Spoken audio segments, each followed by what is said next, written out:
Les saludo con todo respeto y cariño y les comparto mi reflexión de esta semana que he titulado La homogeneización empobrece. Soy su servidor, Felipe Arizmendi, obispo emérito de San Cristóbal de las Casas. Parto de estos hechos.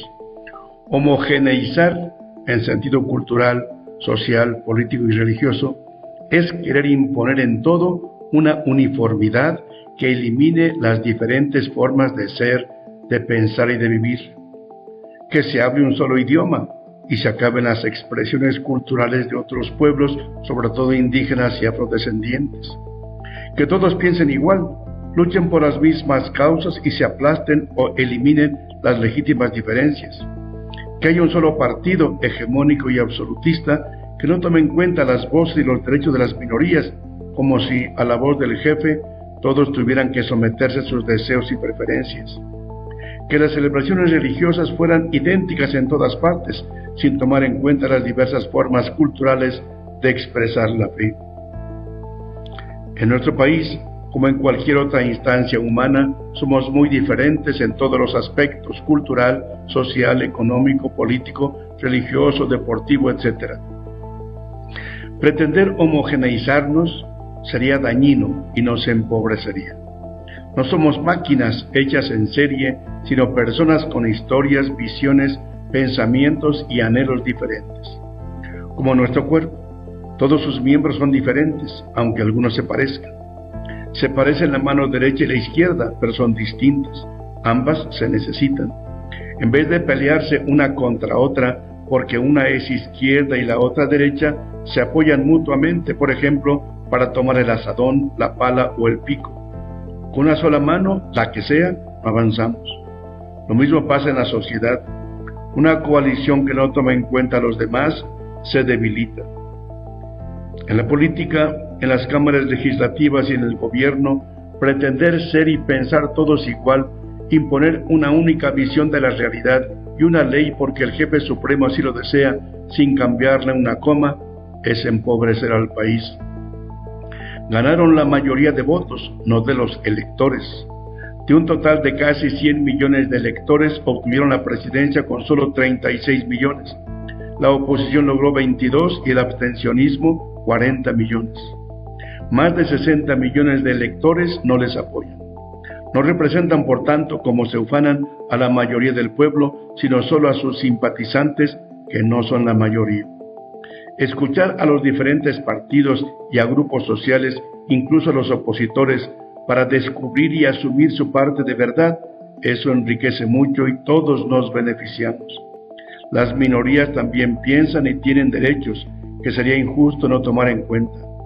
Creerse los únicos y los más poderosos es un proceso de autodestrucción. En lo religioso pasa lo mismo. Hay diferentes formas de pensar y vivir la fe.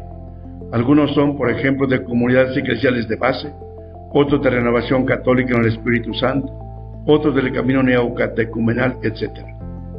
Unos somos católicos, otros protestantes, ortodoxos y de muchas otras religiones, pero todos somos hermanos y hemos de aprender a respetarnos, amarnos y unirnos para trabajar juntos, cada quien de su identidad religiosa, por el reino de Dios, es decir, para que haya verdad y vida, santidad y gracia, justicia, amor y paz.